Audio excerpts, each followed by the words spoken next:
សសក់បន្ទាប់ពីយើងដាំហើយបាន40ថ្ងៃឡើងគឺវាដល់វ័យមួយដែលវាចាប់ផ្ដើមចេញផ្កាមួយហើយដូចតែយើងបានឃើញអញ្ចឹងសសក់បន្ទាប់ពីវាលូតលាស់បានល្អវាឈានដល់ដំណាក់កាលវា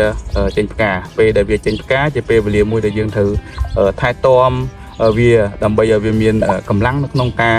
ចាប់យកសារធាតុចិញ្ចឹមបានគ្រប់គ្រាន់ដើម្បីវាចេញផ្កាបានច្រើនហើយវាកាន់ក្តឹបបានល្អទៀតនៅដំណាក់កាលនេះយើងណែនាំឲ្យកសិករគាត់ប្រើប្រាស់ប្រភេទ G ដែលមានសារធាតុផូស្វាតខ្ពស់នៅខាងដំរីខៀវយើងគឺណែនាំឲ្យគាត់ប្រើប្រាស់ G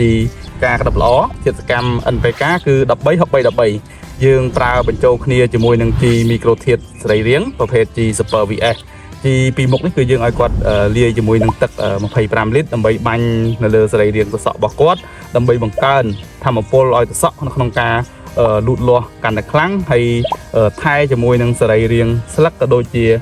ការបោះត្រួយបោះតងឲ្យកាន់តែល្អផងដែរ